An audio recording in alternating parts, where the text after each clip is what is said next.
Good afternoon. Today we will discuss about the Megger. Megger, it is used for the measurement of insulation resistance. It is also used to check the value of insulation resistance, possibility of leakage current, amount of moisture near the insulation of any electrical equipment, machine or anywhere, cable, transformer, it is used. मेगरचा main purpose हाच आहे की तो insulation resistance किती आहे तो check करण्यासाठी केला जातो, जेणेकरून आपल्याला लक्षात येतं की तिथे शॉर्ट सर्किट तर नाही आहे ना किंवा फॉल्टी इक्विपमेंट तर नाही आहे ना, हे चेक करण्यासाठी आपल्याला मेगरचा वापर होतो. आता मेगरचं कन्स्ट्रक्शन बघा. You can see the construction of megger. This is your construction of megger. In that megger it consist of main 3 parts. First is coil A, coil B, and this is DC generator setup. Okay, DC generator हा एक प्रकार आहे तो तुम्हाला सिलेबसमध्ये पुढे होईल, ज्यामध्ये magnetic field दाखवले बाजूला आणि त्याच्यामध्ये एक रोटेटिंग जनरेटर DC जनरेटर बसवलेला आहे. याला ॲक्च्युली आर्मेचर असं म्हणतात. देन हा क्लच आहे, इथे बाजूला दिसतोय हा छोटा, हा handle actually, and this is your clutch to control the speed. And याला क्रॅक हँडल असं म्हणतात, जो हाताने फिरवू शकता. किंवा जर का तुम्हाला इलेक्ट्रिकली ऑपरेटेड हवं असेल त्या केसमध्ये बॅटरीचा वापर केला जातो आणि हा हँडल फिरवला जातो. That's it. देन याच्यामध्ये coil A, it is a pressure coil, sorry this is your current coil and this is a pressure coil, that is coil B. Coil A म्हणजे करंट कॉईल आहे, बी म्हणजे pressure coil आहे, ज्या magnetic फील्डमध्ये काय केलेले आहे, प्लेस केलेले आहे. हा तुमचा पॉइंटर आहे, हे तुमचं स्केल आहे. स्केलवरती 0 आणि इन्फिनिटी इतकं असतं, मध्ये पण आहे 0, 1, 2, 3, 4 something. Insulation resistance is always measured between the 0 आणि इन्फिनिटी. हे 2 एक्स आणि वाय टर्मिनल दिसतात बघा. एक्स आणि वाय टर्मिनल हे मेगरचे 2 टर्मिनल निघालेत, जे की तुम्ही जिथं इन्सुलेशन रेजिस्टन्स चेक करणार आहे तिथं कनेक्ट केलेले असतात. Okay. Then this R1 and RL are the internal resistance of this coil A and B to protect the coil A and B from the leakage, from the more current. जास्तीचा current याच्यामधून flow होऊ नये म्हणून ह्या रेजिस्टन्सचा वापर केलेला असतो. Okay. So this is about the construction of this megger. Initially कोणताही मेगर असेल तर त्याचा जो पॉइंटर आहे, दिस इज अ मेगर पॉइंटर आहे, इट शोज इन्फिनिटी. म्हणजे काय तर इनिशियली ॲट द रेस्टला हा जनरेटर आहे, it is not driven by हँडनं ड्रिवन काही करत नाही, पण याला काही फिरवत नाही. त्यामुळे याच्यामध्ये EMF किती तयार होईल, 0. EMF किती तयार होईल, 0. राईट. तो EMF 0 तयार झाल्यामुळं याच्यामधून जाणारा करंट पण काय असेल, 0 असेल. राईट. त्यामुळे या कॉईल एमध्ये आणि कॉईल बीमध्ये मॅग्नेटिक फ्लक्स जे तयार होणार होतं ते पण काय असणार आहे, 0 असणार आहे. यांच्या 2 इंटरॅक्शनमुळं जे टॉर्क तयार होतो तो पण काय असेल, 0 असेल. त्यामुळे हा पॉइंटर इन्फिनिटीलाच राहील. आता इन्फिनिटीलाच का राहतो, there is a relation between resistance and currents according to the Ohm's law. Ohm's law काय सांगतो, R is inversely proportional to I. My value of I is 0 here, so R becomes infinity. I think so it becomes infinity. Due to this, the pointer is always at infinity point, because if there is no EMF is produced, no current is passing through the meger, therefore pointer shows infinity. हे कशाचं scale आहे, insulation रेजिस्टन्सचं scale आहे, so it shows infinity. If we connect these 2 terminal X and Y terminal to the terminal box of machine. आता हे 2 x and Y terminal जे आहे, if my X terminal, this is X, right, and this is my Y terminal of megger. So this X terminal is connected to the terminal बॉक्सच्या एका टर्मिनलला दिला जातो, and Y terminal जो आहे it is connected to the body of machine किंवा any equipment. त्या बॉडीला काय केलेलं असतं, कनेक्ट केलेलं असतं. ओके. याला अर्थिंग वायर असंही म्हणतात आणि याला लाईन वायर असं म्हणतात. Line wire is always connected to the terminal जे आहे मशीनचं, त्याला कनेक्ट केलेलं आहे, कारण इन्सुलेशन मला चेक करायचं आहे तर. आणि हे वाय जे आहे it is connected to that body to measure that insulation resistance. So हे जेव्हा आपण कनेक्ट करणार आहे त्यावेळेला हा काय करायचा, हा DC जनरेटरचा जो क्रॅक हँडल आहे तो फिरवायचा. तो फिरवल्यामुळे हा DC जनरेटर EMF प्रोड्यूस करेल.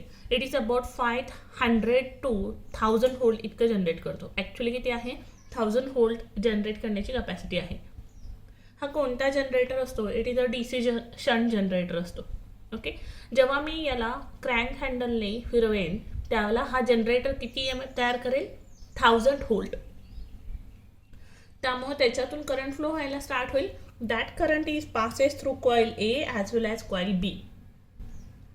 When this X and Y is terminal are connected to the tester terminal, okay, then only the current will flow in the coil B. जर का हम टेस्टर टर्मिनलला connect केला नसेल तर कॉइल बी मधून current flow होण्याचा संबंधच नाही आहे, कारण तिथे कुठेच कनेक्शन नाही आहे. ओके, जेव्हा X and Y हे तुमच्या टेस्टर टर्मिनलला कनेक्ट असतील त्यावेळेलाच कॉइल A आणि B मधून करंट फ्लो व्हायला स्टार्ट होईल.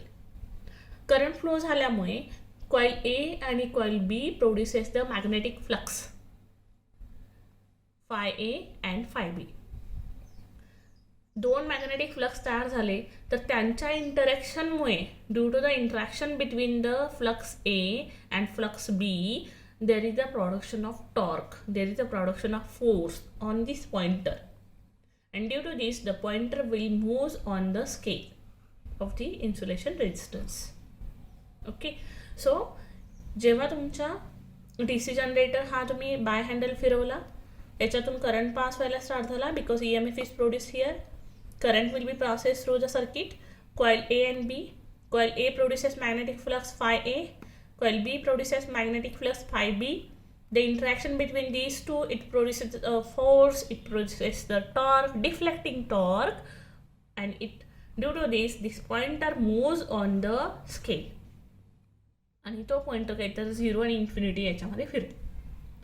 सगळ्यात महत्त्वाचं आहे, जेव्हा कधी इन्सुलेशन टेस्ट करत असाल त्यावेळेला इन्फिनिटी ही व्हॅल्यू येणं आवश्यक असतं. जर का इन्फिनिटी नाही आलं तर 0च्या इकडे जर का पॉइंटर दाखवत असेल तर it means the machine or terminals will be a fault, will be having a fault. टर्मिनलचा जो कंडक्टर आहे it is connected to the body, it means short circuit आहे. ठीक आहे, लक्षात ठेवा. हे याचं वर्किंग राहिलं आहे. The working of this totally depends on the Faraday's law of electromagnetic induction. काय असतो Faraday's law? whenever moving conductor is placed in the magnetic field, EMF is induced in it. It means this is your moving because of the handle, right? So this part is moving, right? It is placed in the magnetic field. NS आहेत म्हणजे magnetic field तयार झाले. Magnetic फील्डमध्ये जर का एखादा conductor move होत असेल तर त्यावेळेला EMF तयार होतो आणि त्यामुळे EMF तयार झाल्यामुळे इथून करंट फ्लो व्हायला स्टार्ट झाला. Okay, so this is the working of this DC generator here. After that, the interaction between these coil fluxes, it production of deflecting torque. Okay.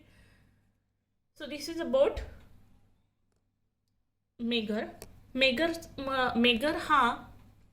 मेगरला test करण्याची पण गरज असते. मेगरला टेस्ट करायचं म्हणजे काय, तर मेगर जेव्हा तुम्ही वापरणार असाल त्यावेळेला काय करायचं, एक्स टर्मिनल आहे मेगरचा आणि वाय टर्मिनल आहे, हे दोन्ही टर्मिनल काय करायचे, शॉर्ट करायचे. अगोदर शॉर्ट करायचं आणि इथून सप्लाय द्यायचा. सप्लाय मीन्स हँडल फिरवायचं. इथला हँडल फिरवत राहायचं. हे दोन्ही शॉर्ट केलेत मी सध्या आणि याला हँडलनं फिरवते. याच्यात काहीतरी EMF तयार होईल. जर का हा पॉइंटर इन्फिनिटीलाच काय आहे, जर का हा पॉइंटर झिरोला आला, if it goes to the zero ohm, then only we can say the megger is good condition. कारण हे शॉर्ट केलं ना, म्हणजे याच्यातून करंट फ्लो स्टार्ट झाला आहे, म्हणजे कॉइल A आणि B मधून करंट फ्लो झाला आहे. ओके, सो हा 0ला येणं अपेक्षित आहे. 0ला आला तर समजायचं की मेगर इज गुड कंडिशन. 0ला नसेल तर समजायचं मेगर हाच खराब आहे ऑलरेडी.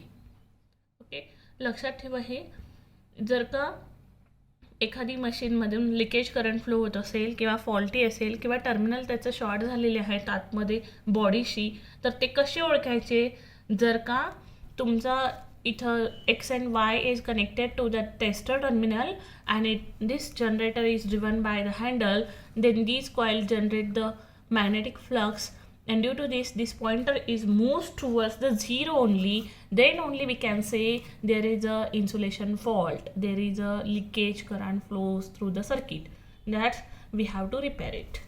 ओके, तुमच्या घरामधला फॅन असेल तरी त्याला आपण मेगा टेस्ट त्याची करू शकतो. जर का फॉल्टी असेल तर सिम्पली काय करायचं, त्याच्या इंटरनल टर्मिनलला एक पॉईंट द्यायचा आणि दुसरा बॉडीला, आणि हे हँड ड्रिवन ड्राय करायचं आणि चेक करायचं की हा खरंच होत आहे का. जर का झिरोला आलं तर समजायचं मशीन तुमचा फॅन खराब आहे, आणि झिरोला नाही, इन्फिनिटीकडे असेल तर your machine or any equipment it is in good condition. हा त्याचा एक फायदा आहे. So this is about